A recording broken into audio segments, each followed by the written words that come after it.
Shalom Aleichem Rabotai, this is Rabbi Kovacs, and for the second day of Rosh Hashanah, we're beginning the second parak in Challah. It doesn't get any better than that, Rabosai.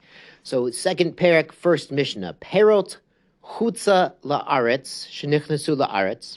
How about produce grown outside of Eretz Yisrael that's imported into Eretz Yisrael? Chayavin b'challah. When you make a dough out of it, you do have to separate challah. Bartnura brings the pasuk. Ela laaretz asher ani mevi etchem shama etem chayavin ben beperot haaretz ben beperot hutz laaretz. The pasuk says, to the land that I will bring you there. So there, you're chayav and challah, whether the produce, the wheat or the grains, is from the land or it's not from the land. So it's actually the matzav bizman hazeh is a lot of the flour is imported from America to Eretz Yisrael, but you're making the dough in Eretz Yisrael, so it's still chayav to separate challah. Mishnah continues, Yatsu mikon l'sham. What if you exported from Eretz Yisrael to outside? Rabbi Eliezer mechayev, Rabbi Akiva poter. It's a machlokis. Rabbi Eliezer says it's chayev. Why? Because it says chayev ocholchem melechem haaretz.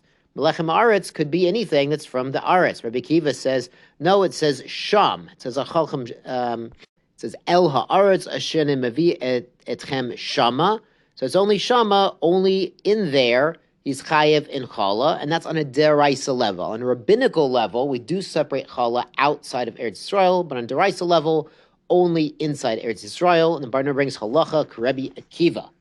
Mishnah Beis, afar hutz laaretz, dirt from outside of Eretz Yisrael, shaba b'sfina laaretz. It came on a boat to Eretz Yisrael. So you can imagine there was a boat that had a bunch of soil, dirt, dust in it, in the bottom of the boat, and there's things growing in it, and it's going into a river, entering into Eretz Yisrael.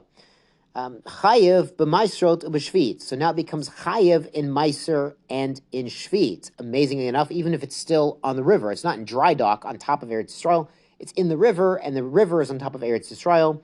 So the Mefarshim explain this is when there's some sort of hole in the boat. Now the hole might be plugged up with mud and dirt and things like this, but through that hole in the boat, the water of Eretz Yisrael is entering the dirt and the mud in the boat, and the things growing in it in the bottom of the boat will be chayiv and meiser because they're getting some sort of nourishment through the hole from Eretz Yisrael to feed these plants.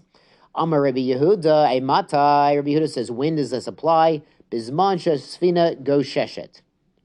It's only when the sfina is touching, like if it runs aground or they pull the boat up onto the riverbank, or they put it, in dry dock and it's above the land, lamaisa, when it's really touching the dirt, then Rabbi Yehuda says it's chayev. But when it's still on the water, he says it's too removed, even though it's being nurtured through a hole in Eretz Yisrael, no good. This is amazing limud, Rabosai, because some of us, we go to Eretz Yisrael and we go, okay, we're being tourists, we're going to see some things, we're going to the kotel, we're going to daven.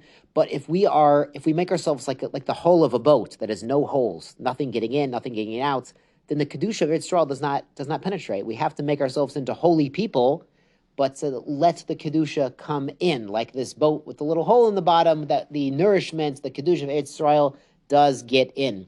The Mishnah here continues.